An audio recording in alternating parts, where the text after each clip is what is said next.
Police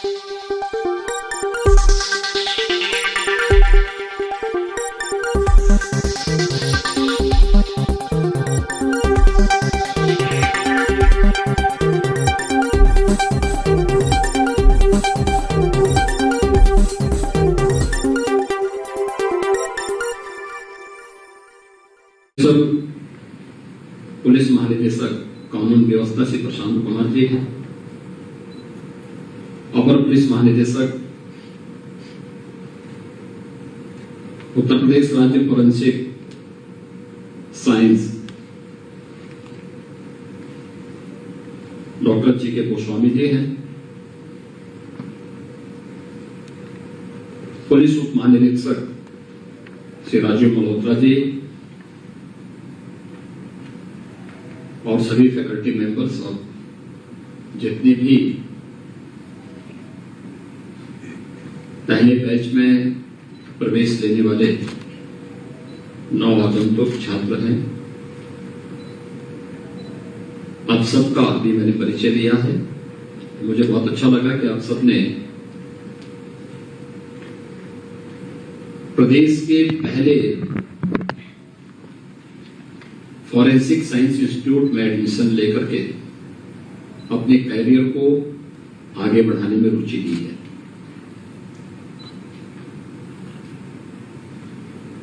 ये आप में से ज्यादातर छात्रों के लिए जिन लोगों ने इस फील्ड की थोड़ी पढ़ाई की है या जिनका बैकग्राउंड ऐसा होगा, उन लोगों के लिए इसके क्षेत्र में के बारे में कुछ जानकारी उन्हें होगी, लेकिन शेष अन्य छात्र छात्राओं के लिए यह एक नया फील्ड है। लेकिन इसमें फ्यूचर है।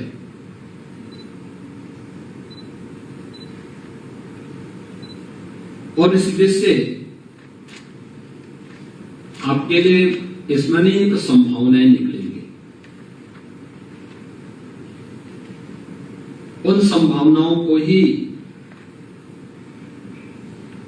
राज्य सरकार ने एक नई उड़ान देने के लिए Uttar Pradesh state institute of forensic science के गठन का निर्णय लिया और इसका पहला सत्र प्रारंभ हो रहा है। क्योंकि पहला सत्र भी प्रारंभ हो रहा है, इंस्टीट्यूट के शिलान्यास की औपचारिकताएं हम लोग 2021 में प्रारंभ कर चुके हैं। निर्माण कार्य युद्ध स्तर पर चल रहा है। बहुत शीघ्र फुल फ्लेज इंस्टीट्यूट तैयार होगा। इंस्टीट्यूट के उद्घाटन का कार्यक्रम पूरी भव्यता के साथ हो, इसके लिए तैयारियां चल रही हैं और उस समय हम लोगों का वहां आगमन भी होगा। लेकिन आप इस इंस्टीट्यूट के न्यू हैं। ये इंस्टीट्यूट किस स्तर का बनना चाहिए और इसकी ख्याति कैसे होनी चाहिए, यह यहां के फैकल्टी को, यहां पे तैनात अधिकारियों को और यहां के फर्स्ट बैच को उसकी नींव को तैयार करना है। मैंने जो बताया कि आज की आवश्यकता है, लेकिन इसमें फ्यूचर भी छुपा हुआ है।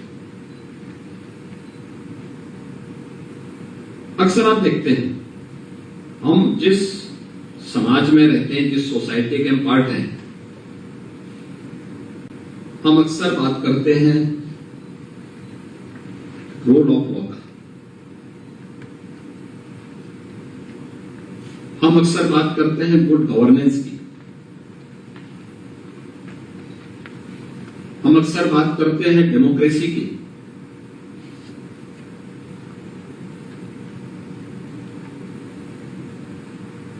ये जितने भी शब्द हैं, यह समयबद्ध तरीके से, समय से अगर न्याय नहीं मिल पाता है न्याय सरल नहीं है, सस्ता नहीं है, तो फिर ये शब्द बेकार हो जाते हैं, इनके मायने बदल जाते हैं। आम जनमानस का विश्वास अगर हमारी संवैधानिक संस्थाओं से हटा या पुलिस और प्रशासनिक व्यवस्था से हटा तो किसी के हित में नहीं। और इस दृष्टि से हम लोगों को भी हमेशा अपने आप को अपडेट करना पड़ेगा, अपने को समय के अनुरूप तैयार करना है।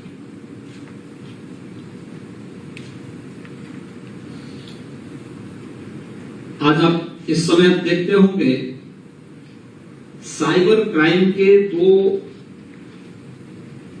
प्रमुख क्षेत्र देश के अंदर बड़े कुख्यात हुए हैं इस समय। एक सुदूर झारखंड में है और एक राष्ट्रीय राजधानी के नजदीक है।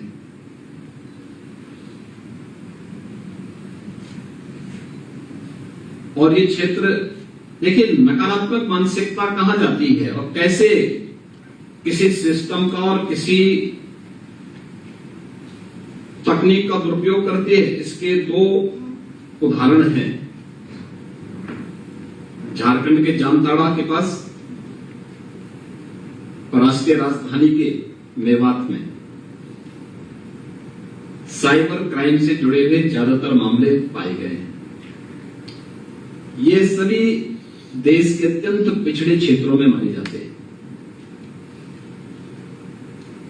लेकिन अपनी ऊर्जा को सकारात्मक दिशा में ले जाने की बजाय नकारात्मक दिशा में ले जाने का दुष्परिणाम क्या है कि इन्होंने इस फील्ड में अपराध के कुछ नए नए तरीके अपनाए। और वहां के बारे में तो ये भी कहा जाता है कि लोगों ने पेड़ों के ऊपर चढ़ करके अपने एंटीना लगा करके वहां से अपराध को आगे बढ़ाना शुरू किया, इसको अपना पेशे का हिस्सा बनाया। और उसके बाद लोगों का दृष्टिकोण वहां के बारे में बहुत नकारात्मक हुआ। आज वहां के बारे में हर एक इस फील्ड की हर अपराध की जड़ों को वहां तलाशता है, वहां कार्रवाई होती है। लोगों का दृष्टिकोण उस क्षेत्र के बारे में बहुत नेगेटिव है। ये चीजें हमें क्या दिखाती हैं?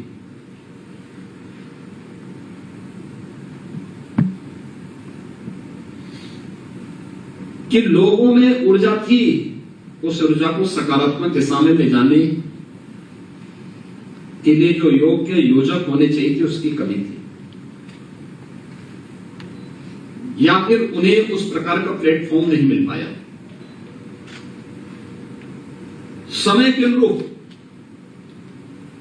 हमें भी अपने आप को तैयार करना होगा। अगर हम अपने आप को तैयार नहीं करेंगे, अपडेट नहीं करेंगे, अक्सर होता क्या है, साइबर अपराध से जुड़े हुए जितने मामले आते हैं, जानकारी न होने के नाते लोग उनको नकारते हैं, दौड़ाते हैं, भगाते हैं। लोगों में एक खिन्नता होती है, व्यवस्था के प्रति अविश्वास पैदा होता है। ऐसे ही फॉरेंसिक साइंस का भी है।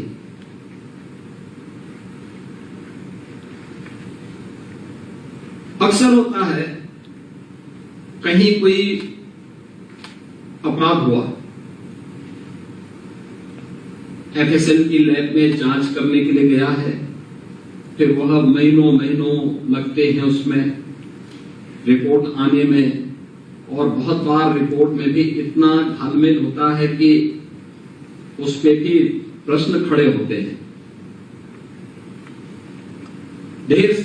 बहुत बार पीड़ित पक्ष न्याय पाने से वंचित हो जाता है, या न्याय की आस में उसका पूरा जीवन व्यतीत हो जाता है। इस दृष्टि से आवश्यक है कि हम लोग आज अपराध की प्रकृति क्या है और सोसाइटी की आज की डिमांड क्या है, उसके अनुरूप अपने आप को तैयार करें। अब देखिए टेक्नोलॉजी बहुत आगे बढ़ चुकी है,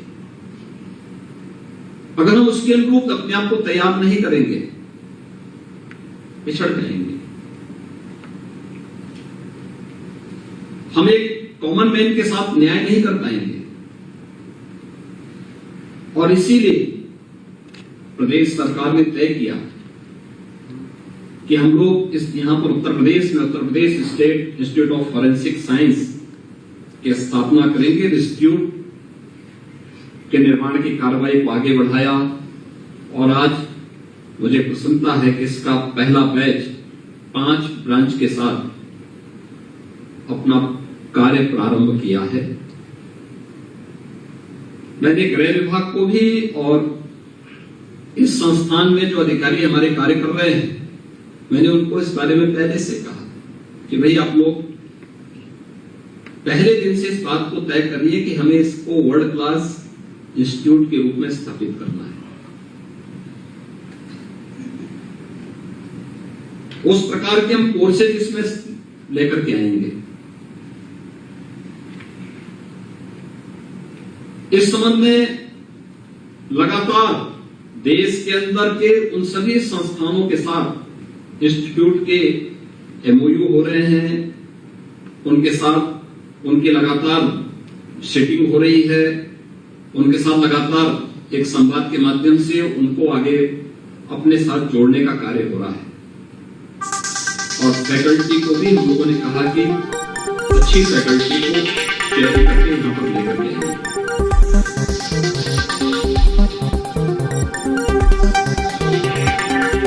आप लोग चाहे वो फैकल्टी हो चाहे वह स्टूडेंट हो,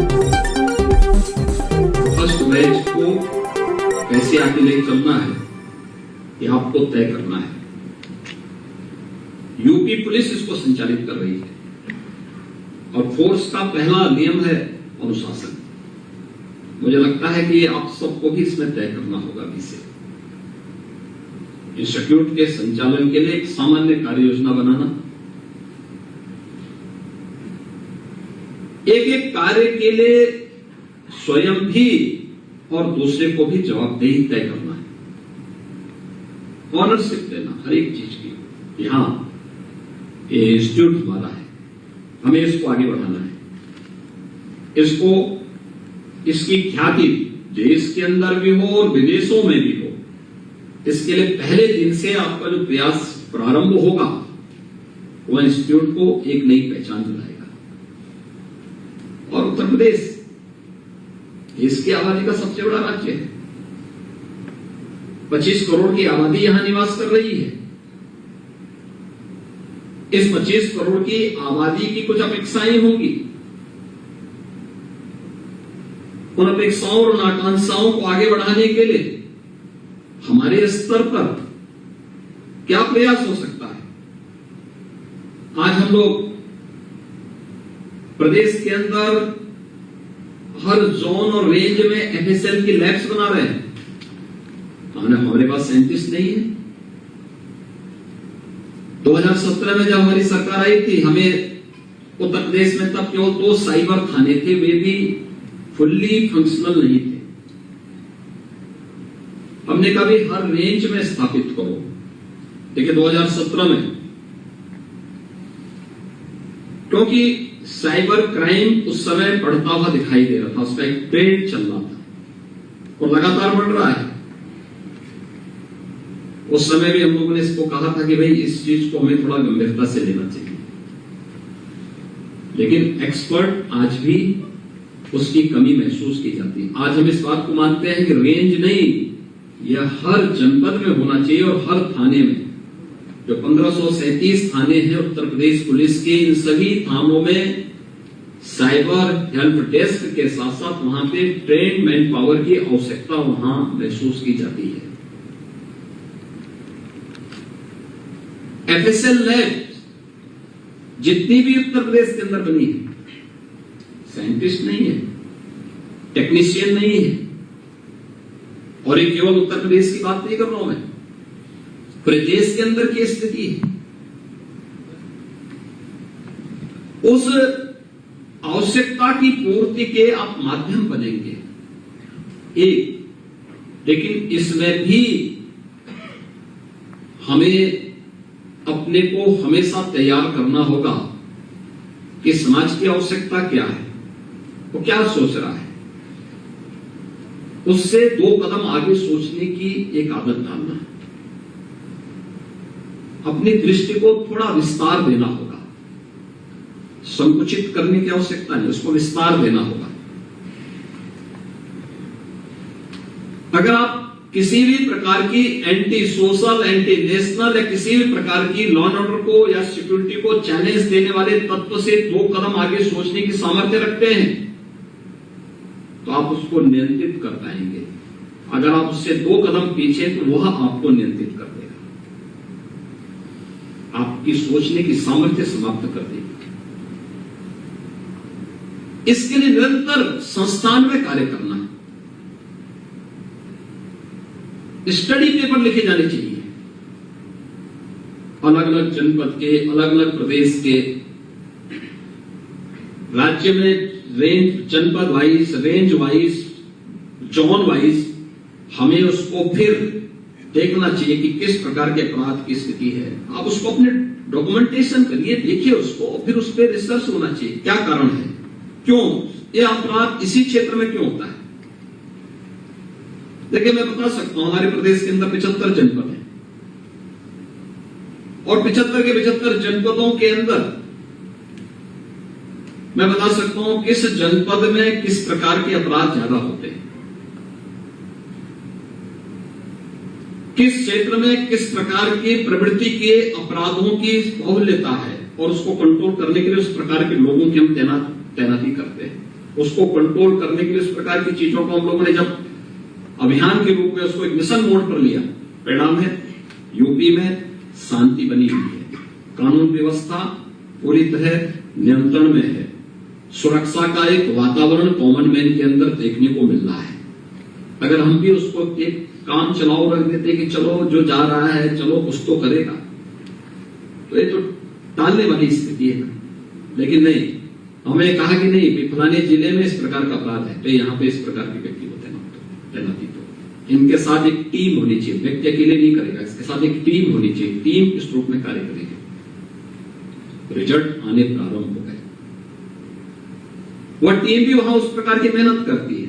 जाने के पहले उनको बता दिया जाता है, कि इशारा कर दिया जाता है कि भाई देखो वहां इस प्रकार का अपराध है, वहां इस प्रकार की प्रवृत्ति है, इसको कैसे, कहां संवाद से आपको कार्य करना है, कहां फोर्स उपयोग करना है, कहां पे आप लोगों को सोसाइटी को वॉच करना है, कहां पे कैसे आपको इन चीजों को देखना है, वो चीजें अपने आप आती हैं। और मुझे लगता है कि कोई भी वर्ल्ड क्लास इंस्टीट्यूट अगर स्टडी से, रिसर्च से अपने को दूर करता है, तो अपनी आगे बढ़ने की संभावनाओं को वहीं पे बाधित कर देता है। आपका भी फर्स्ट बैच है, लेकिन मुझे लगता है अगले वर्ष से आपके यहाँ और भी अन्य अनेक कार्यक्रम प्रारंभ होंगे। बीटेक के कार्यक्रम होंगे, एमटेक के कार्यक्रम होंगे, एलएलएम के इंटीग्रेटेड कोर्स भी आपके यहाँ प्रारंभ होंगे, और भी अन्य तमाम कार्यक्रम प्रारंभ होने जा रहे हैं वहां पे। उन स्थितियों के लिए अपने आप को तैयार करना इंस्टीट्यूट है, और रिसर्च से अपने आप को हटाना नहीं। एक एक चीज पे स्टडी हो सकती है, एक एक अपराध की प्रकृति पे स्टडी हो सकती है। एक गांव में अगर एक गांव में किसी प्रॉपर्टी को लेके विवाद हुआ है, ये भी अपने आप में एक हमारी स्टडी का विषय है, और हो सकता है उस स्टडी को अगर हम पुलिस को या राजस्व को दे करके उसके निष्कर्षों के साथ हम दे दें, तो उस प्रकार के अपराध को रोकने के लिए हो सकता है कि आपकी स्टडी कारगर हो जाए। पिता और पुत्र के बीच में मैं भी एक समाचार सुन रहा था। एक पुत्र ने अपने पिता और अपनी मां को मारने के लिए दौड़ाया, पिता भाग गए, मां की हत्या कर दी। लेकिन एक सप्ताह के अंदर की घटना है, एक जनपद की। ये क्यों हुई, क्या कारण है? पारिवारिक रिश्तों में इस प्रकार का तनाव पुत्र पिता की हत्या कर ले, यह दृश्य ही समाज को कंपाने वाला होता है, सामाजिक रिश्तों को तार तार करने वाला होता है।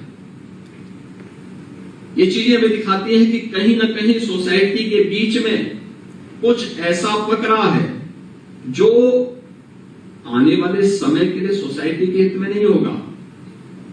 उस पर भी चुपचाप एक स्टडी की जा सकती है और उसको भी स्टडी रिपोर्ट को आप अपने पास भी रख सकते हैं, विभाग को भी दे सकते हैं।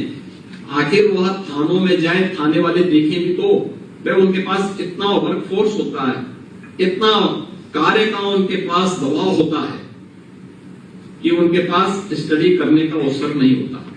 अगर कुछ निष्कर्ष निकाल करके आप उनके पास दे सकें, बता सकें, या फिर प्रकृति किस प्रकार की प्रकृति अपराध की यहां पर है, उसके बारे में भी स्टडी होनी चाहिए। अलग अलग जनपद में, आजमगढ़ में क्या है, प्रतापगढ़ में क्या है, चंदौली में क्या है, गोरखपुर में क्या है, मथुरा में क्या है, आगरा में क्या है, संभल और मुरादाबाद में कैसा है, रामपुर और बरेली में क्या है, पीलीभीत लखीमपुर क्या है, ये अलग अलग जनपदों के अंदर। और मुझे लगता है ग्रुप जाए, एनसीआरबी के डाटा को आप ले सकते हैं। बहुत सारी चीजें अखबारों में भी आती हैं, या आवश्यक नहीं कि वो सही हो, लेकिन हम उसको देख रेफरेंस के रूप में देख ही सकते हैं। वहां मौके पे जाके सच्चाई ले सकते हैं। दोनों पक्षों के बयान को और गवाहों के बातचीत संवाद करने से बहुत सारे तथ्य सामने आ सकते हैं। ये चीजें आपको इस क्षेत्र में कार्य करने के लिए और भी रचनात्मक माहौल उपलब्ध करवा देगा। अभी तो आपका काम क्या है? डॉक्यूमेंट उपलब्ध कराना, साक्ष्य उपलब्ध करवाना, आपको साइंटिफिक तरीके से उसको प्रूव करना है। लेकिन स्टडी भी आपके लिए बहुत उपयोगी हो सकती है, बहुत उपयोगी हो सकती है। और इस पे जब भी आपकी स्टडी, पहले प्रारंभिक चरण में स्टडी हो, उसके बाद तब फिर रिसर्च की दिशा में आगे बढ़ना।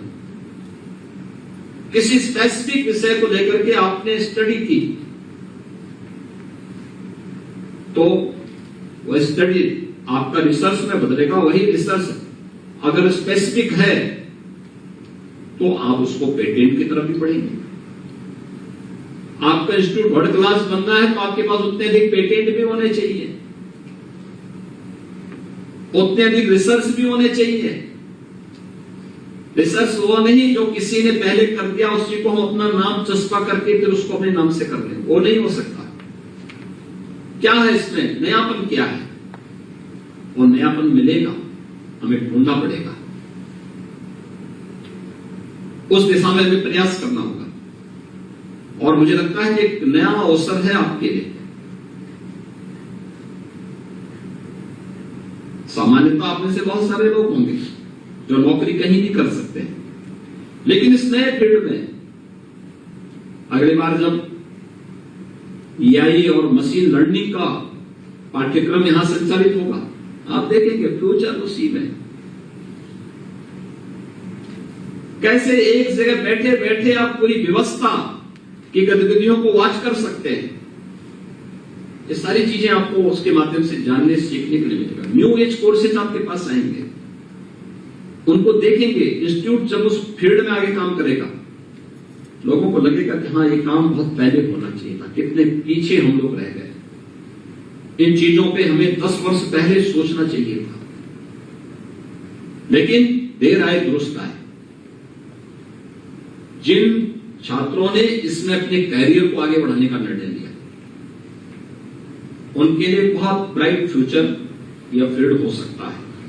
बशर्ते बेफस से अनुशासित रह करके अपने उस सब्जेक्ट पे ही अपने को कंसंट्रेट करें और उसमें क्या कुछ नया हो सकता है। देखिए हमारे उपनिषद में एक बात कही गई है, आनो भद्रा कर्तो यंतु विश्व,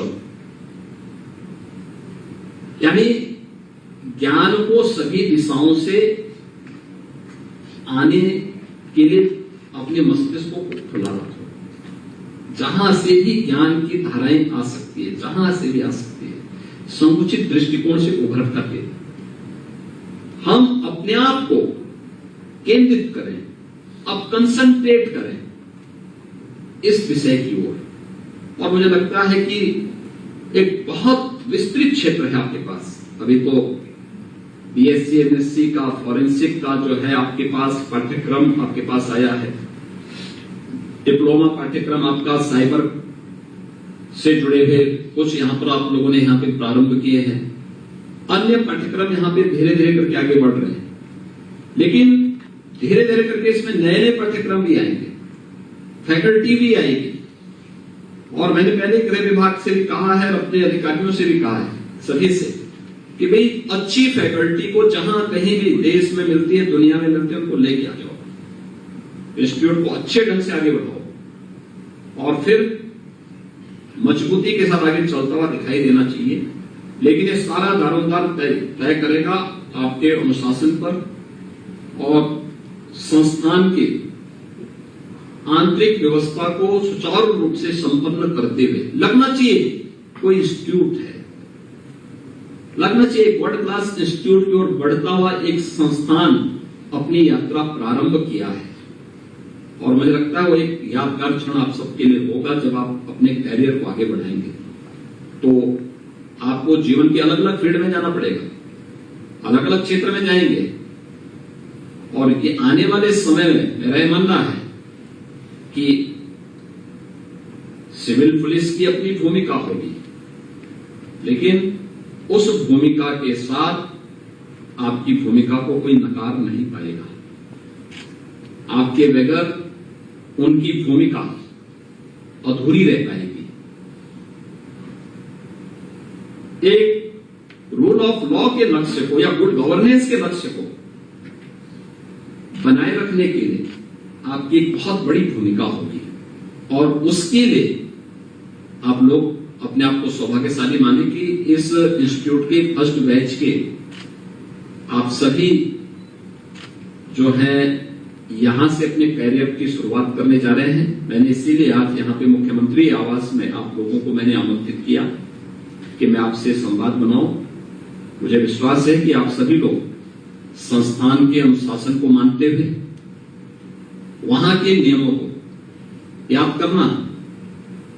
फोर्स में एक बात कही जाती है कि ट्रेनिंग के दौरान जितना परिश्रम करके व्यक्ति पसीना बहाएगा उतना ही युद्ध भूमि में उसे खून बहाने की नौबत नहीं आएगी। यानी युद्ध आपके हाथों में, आपकी मुट्ठी में होगा। इसलिए परिश्रम परिश्रम परिश्रम, इसका कोई दूसरा विकल्प नहीं हो सकता है। इस पर हमें ध्यान देना होगा, लेकिन साथ साथ बुद्धि और विवेक का भी उपयोग करते हुए अपने दिमाग को खुला रखिए। उस फील्ड में व्यापक शोध की संभावनाएं होंगी और उस व्यापक शोध की संभावनाओं को आगे बढ़ाने के लिए हम आगे किस पर कार्य कर पाएंगे, इंस्टीट्यूट थोड़ा भी योगदान दे पाएगा तो हमें इसके स्थापना के पीछे के उद्देश्यों से संतुष्टि होगी और हमें इस बात की आत्मिक संतुष्टि होगी कि उत्तर प्रदेश ने देश को एक अच्छा संस्थान दिया है और वह संस्थान अगर इसमें थोड़ा भी योगदान दे सकता है तो यह मेरे लिए भी और उत्तर प्रदेश वासियों के लिए भी संतुष्टि का विषय होगा। संस्थान के पहले सत्र के प्रारंभ होने के अवसर पर मैं संस्थान के अपने सभी अधिकारियों को, फैकल्टी मेंबर्स को, सभी स्टूडेंट्स को, और उसमें भी मुझे प्रसन्नता है कि बहुत बड़ी संख्या में बालिकाएं इसमें आई है। लगभग 40% अगर उनकी उपस्थिति है तो ये बहुत अच्छा और सकारात्मक वो है। अभी तो हम देखते थे नर्सिंग के फील्ड में उनका अपना दबदबा था, लेकिन इस फील्ड में अगर आ रही है तो बहुत अच्छा एक सकारात्मक वो है और वो है लोग अपने कैरियर को इस फील्ड में तलाशें। मुझे लगता है कि बहुत संभावनाएं उनके लिए इस फील्ड में देखने को मिलेंगी। आप सबके प्रति मेरी शुभकामनाएं हैं। धन्यवाद। जय हिंद।